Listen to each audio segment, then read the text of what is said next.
Welcome back to Kapihan sa MB, and this time we are with Mr. David Lichu, co-founder and CEO of Lichu Property Consultants. How are you doing? I'm good. Thank you very much, Lisa. Well, after a nice discussion with Mr. Mari Banzon, hot seats on you. So, David, the past 2 years saw many companies recalibrate their working environment.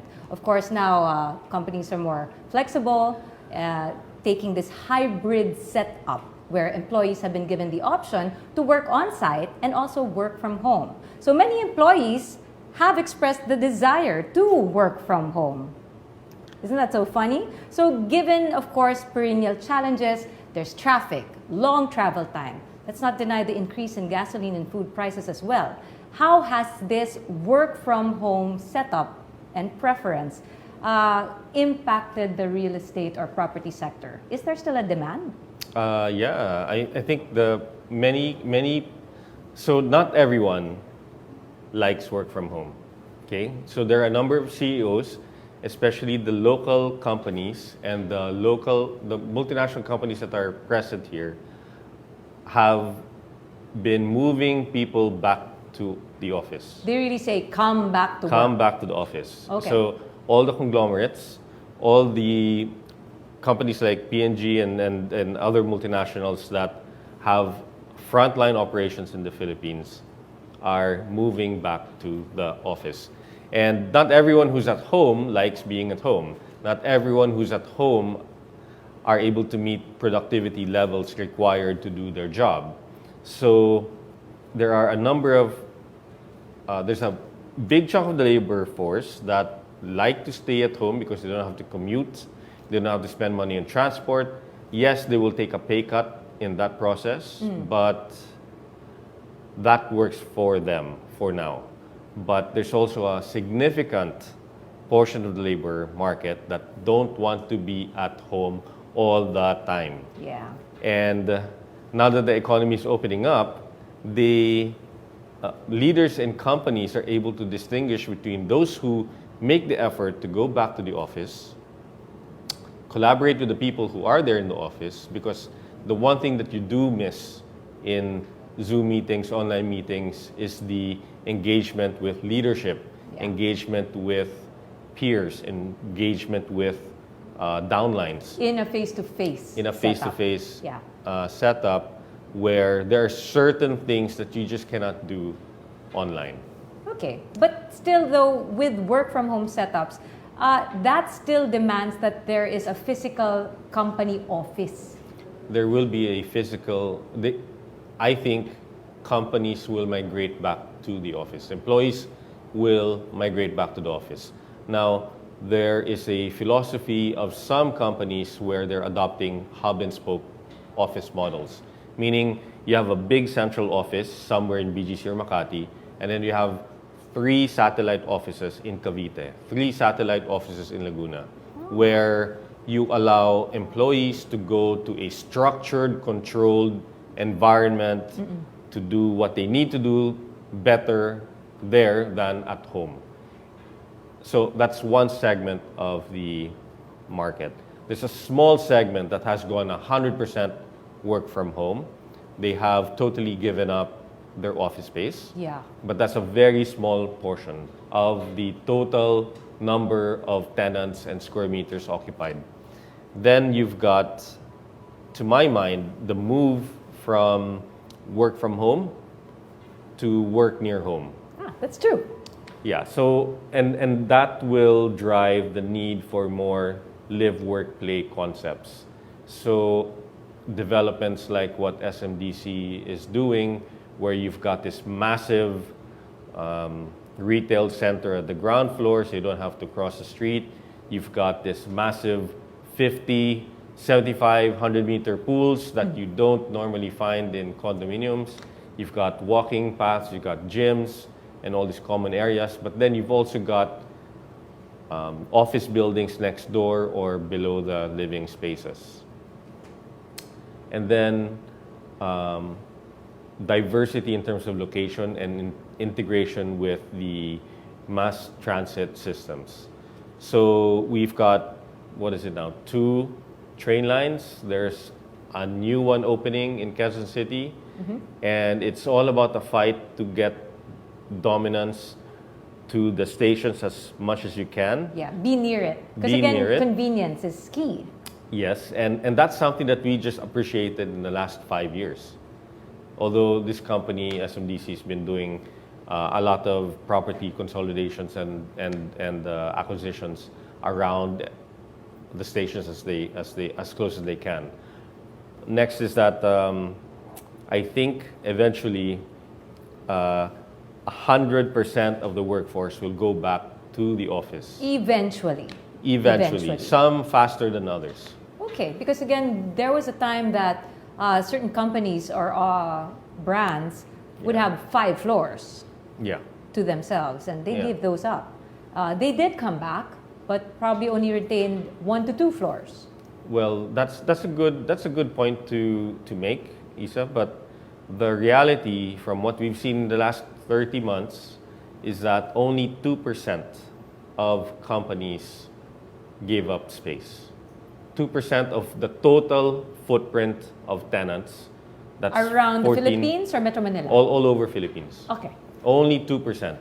But in terms of net growth, we are positive 8%. So from what the market was in 2019 to what it is today, the Philippine office market is net positive by about 8%. So that is one of the few markets in the world Yeah. that's actually ahead, On the up? on the up.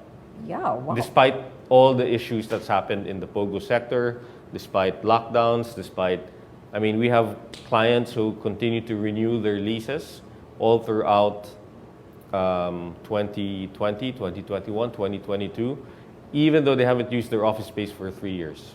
Wow. And another thing to consider is that the BPO sector, which is one of the biggest contributors to this economy, which allowed this economy to dance gracefully through COVID, is that the BPO sector hired 150,000 people in 2020 and 2021. So, They continued to hire. and these are record numbers for the BPO sector. They created 150,000 new jobs in the Philippines in 2020, 2021 combined. The last time they did this was in 2012, 2013, Okay. and that's a reaction to the COVID crisis in the world. And looking ahead, many CEOs are saying, we don't see any upside in their revenue numbers. These are statements being done by many global CEOs. So if their position is they're not seeing any upside in the next 3 to 5 years in the revenue, they have to figure out how to cut costs. They have to figure out how to improve productivity. And that solution is partly provided by the Philippines. The Philippines is a major contributor to cost cutting and increased productivity in the same way that China did that for the world in the manufacturing sector. So in the services sector, the Philippines is a very big part of the solution to crisis management of companies. That's why every time it's a global crisis, more jobs are created in the Philippines. And that's why I get so excited every time there's a global crisis. Because there's more demand. There's more demand for real estate when that thing happens in the Philippines, which is why you see these numbers. And these numbers have been consistent in every big crisis in the world. Don't waste don't waste the opportunity a crisis brings. Yeah. Wow. That's a lot to take in. But Yeah. Good job. Thank you very much for pointing that out. David, you've already also added in letting us know what the changing and evolving needs the property investors are looking at when, of course, getting a property, like prioritizing health, getting that office space and convenience, work near home, and all these other aspects. Now, you touched on something that Mr. Banzon or Jo Marie earlier also brought up. It's that the market or the investors are getting younger. Do you see that in your field as well? Yes. So the next 10 years is all about transition of wealth. Okay. So number one, the grandparents who founded the wealth of many people are going to pass in the next 10 years. That's such a morbid thing Third, to say. it's reality. Okay. The third generation is ascending. They have come back from school. They Armed abroad, with graduating, and with master's degrees. fancy degrees, Yeah. whatever. Hopefully, they don't become too smart also. But there's going to be a transition of both wealth and power in many corporations, in many families. Next is that there's an incredible amount of wealth that's been generated in the last 20 years in the Philippines. If you look at the Forbes list of the richest in 1999 Philippines versus today, that list is very different. It has changed so much color, referring to, anyway. So, you're going to see transition in power, transition in resources, and yes, because of the new wealth, the new buyers are also younger. This is also an attempt for parents and grandparents to kick out their children from the house. And that's why they're looking for property that's too. That's why they're looking for property Yeah. too. And the needs, despite this whole culture of, I don't want to own anything culture. I don't want to own a car. I don't want to own an apartment. Really? Yeah, Is that this generation? Yeah, that's this generation. They don't want to have these obligations and responsibilities where I don't need a car. I can just grab. I don't need an apartment. I can just do an Airbnb or I can just keep renting. And I think it's just a part of the process of maturity to be able to transition from not owning anything to 10 years after realizing, wow, I should have done this, I should have done that. Basic habits that contribute to success. Okay, wait, David, I want to jump in on this young market and young investors. It's also a fact that entrepreneurs have been, the numbers are rising, especially when it comes to young, tech-savvy entrepreneurs. And I'm sure that with good income and good businesses, they want to invest. Yeah. Do you see that as well? Yes. Now, in the Philippines, there are less than 1 million owners of accounts in the stock market. Very few people invest in bonds. A lot of people recently went into Bitcoin and crypto and NFTs, and those guys have been wiped out. So, real estate is the only asset class where the general population is investing. In Hong Kong, everyone is investing in the stock market. As early as when they can speak, they're starting to invest in the stock market. And then the next thing they do is they invest in the real estate market. In the Philippines, 90+% of investment activity is in the property market. And it will continue to be that way because of the volatility of the markets in crypto, volatility of markets in the equities market, in the bond market. All those things will just drive more people to invest in real estate. Okay, so again, that's the younger crowd, and again, looks like the habits or what's been happening when it comes to investing in real estate. And I like that you're saying more Filipinos are in the know now, because as compared to maybe even 5-6 years ago, everyone's still so hesitant. Yeah, I think because the Philippines has gone through this long history of letdowns. The crisis in the 70s, in the 80s, in the late 90s. But wait, that doesn't mean they get their return. They Well, get their return. So we're recovering from all these issues today. For the longest time, people who are like age of our parents and grandparents, they were always very, very cautious. They were almost jaded. They don't trust anybody. They don't trust numbers. They don't trust stats. They're more open to risk now? They're more open to risk now. Really? Because frankly, risk today is still lower than it was 15, 20, 30 years ago. I mean, imagine interest rates were 30% at one time, 40% at one time. And today, yes, interest rates have increased significantly, But Inflation pa. that's moving from 5% for a home loan to 7-8% for a home loan. At 8%, it's still relatively low, especially if you take into account the history of interest rates in the Philippines. Inflation, it went from 1%, 2%, now it's about 6.5%, somewhere there. And you compare that to some parts of Eastern Europe where it's at 20%. Oh, okay. So Right. we were actually in a good part. So yes, if you look at the numbers in isolation, they kind of look bad. But if you take it Compare. from the perspective of what's happening to the rest of the world, Yeah. in perspective of history, we are still much better off. The middle class today is significantly larger than it was 20, 30 years ago. So gathering all this, that's a lot of numbers we're getting from David, right? So gathering all this information from David for this particular segment, when it comes to the economy bouncing back, particularly the real estate sector, David, after hearing from you, can I say that the real estate sector is actually going to be better than pre-pandemic levels?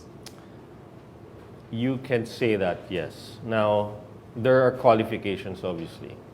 Like? First is that we are 30 plus months now into this Pandemic. COVID crisis, global COVID crisis. And in those 30 plus months, the Philippine economy and property market has continued to perform gracefully. And I can, so what does that mean? Many markets, many sub-markets in the real estate sector have not crashed. Okay, unlike what's happening all over the world. Number two, you have a support system. So much so that, for example, in the condominium space and in the residential space, what used to appreciate 12% a year pre-COVID is now appreciating 8% a year. So the appreciation levels have come down, but they have not gone negative. They are just appreciating at a much slower pace. Yeah. In some markets, COVID crisis actually accelerated prices. The best example I could show you is Punta Fuego. Punta Fuego had a 300% run in 30 months. Wow. Yeah. And it's not just pricing, it's also volume. We have never seen the volume of transactions in that entire coastline. And it's not just Punta Fuego, it's Punta Fuego, Tali, and Kawayan, and all those villages there along the coastline of Batangas have never seen transaction values and volumes the way they have in the last 30 months. Okay? And despite the amount of transactions, prices continued to climb. Usually when you have all these transactions, that's the supply comes in and then it slows down price appreciation. That's not happened. Will it happen? Will it happen? I don't think so. It will keep climbing. Probably not to the same volumes because now that people are out again, now that people are traveling the world again, people are distracted from buying resort homes. Yeah? But the next generation below that will want to have a beach house, will want to have a Highlands, Baguio, Philippine winter escape property.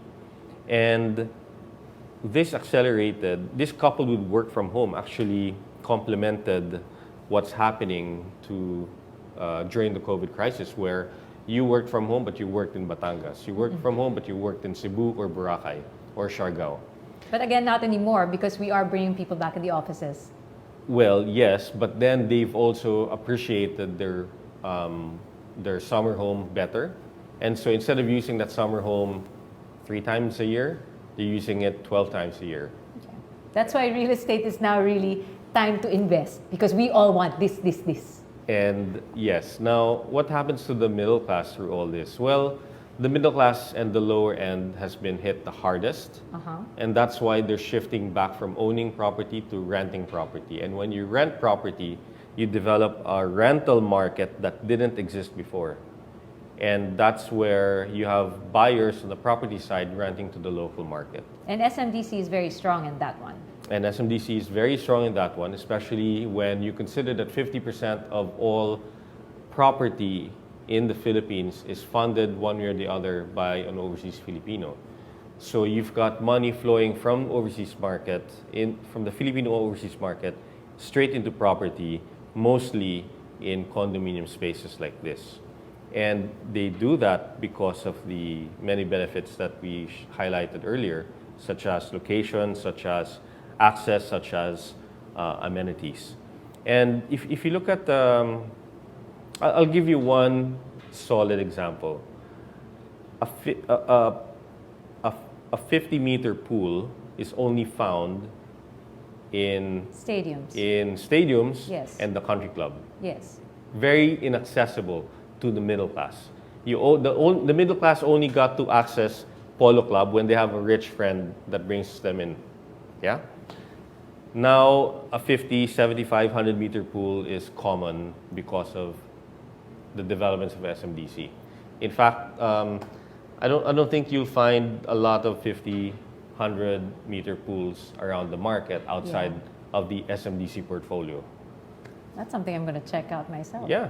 But and that's something unique to the middle class, because before that you had to go to stadiums, and the quality of those stadiums, the public stadiums, not maintenance very is nice. not good. Yeah. So, and then live, work, play concepts make it attractive for investors to go and invest in these types of properties. So it's a better time. It will not go, let's actually not hope for things to go back to pre-pandemic levels, but really just see the opportunity in moving forward with what the pandemic has let happen. And with that, I think it's about time we come to a close because it's been such a very, very meaty topic. Thank you so much, David. We'll see you again in a bit with Mr. Jose Mari Banzon. Ladies and gentlemen, do not go away. We'll be right back. Kapihan sa MB. Home of the good guys, SMDC. Home of the good life, SMDC. Home of the good guys, SMDC. Good place to love, good things just for you. Good times with friends and family too, where you can laugh together, enjoy and play. Start living the good life today. Home of the good guys, SMDC. Home of the good life, SMDC. Home of the good times, good guys, good life, SMDC.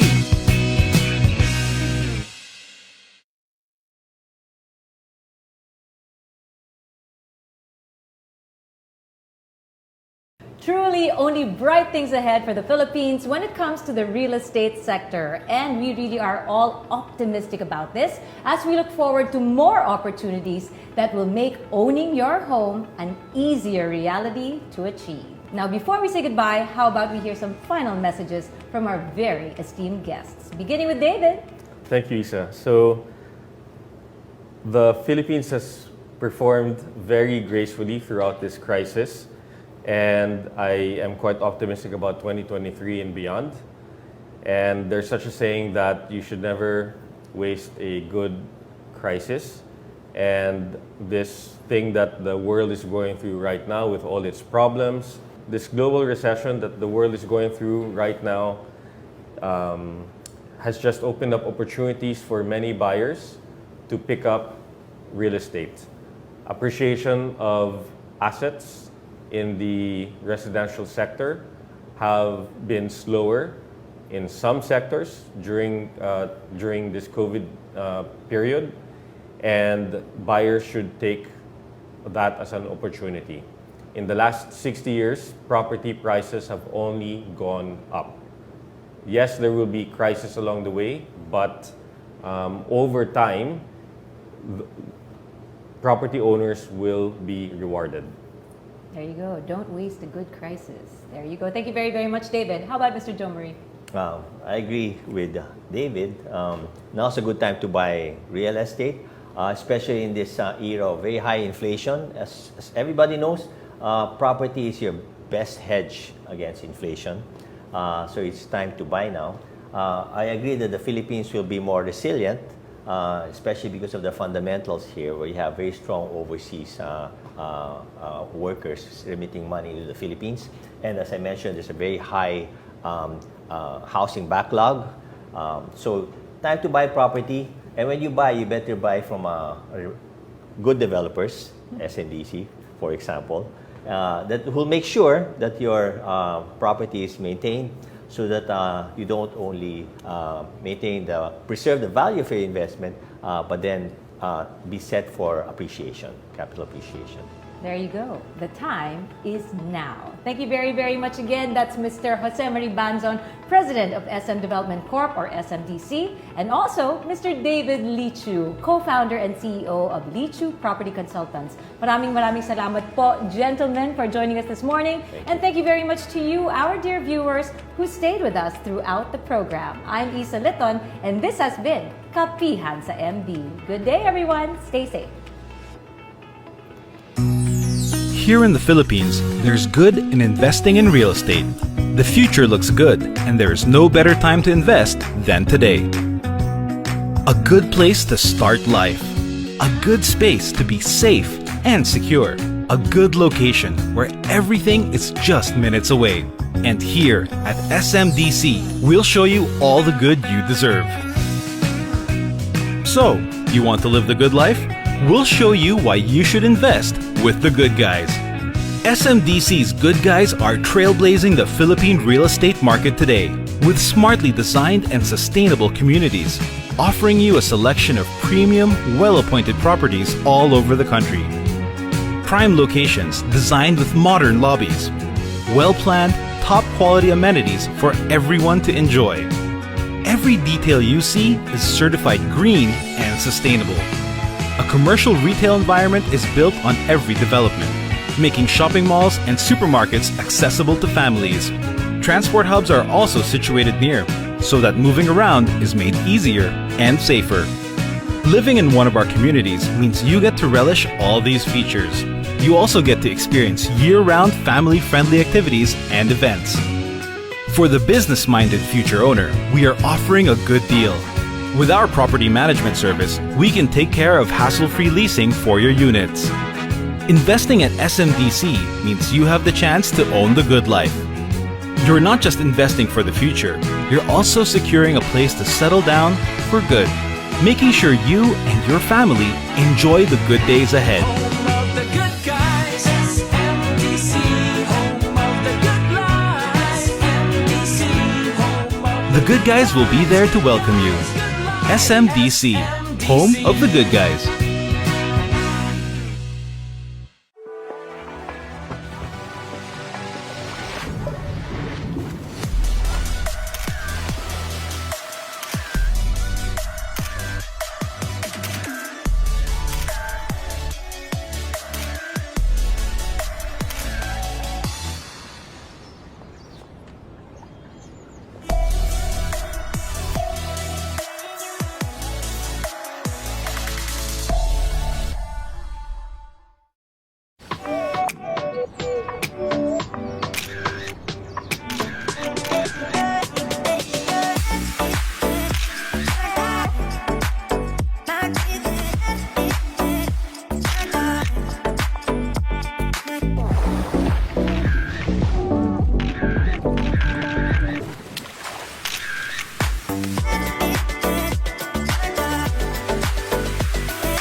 Every corner makes it to the gram. Air Residences from SMDC.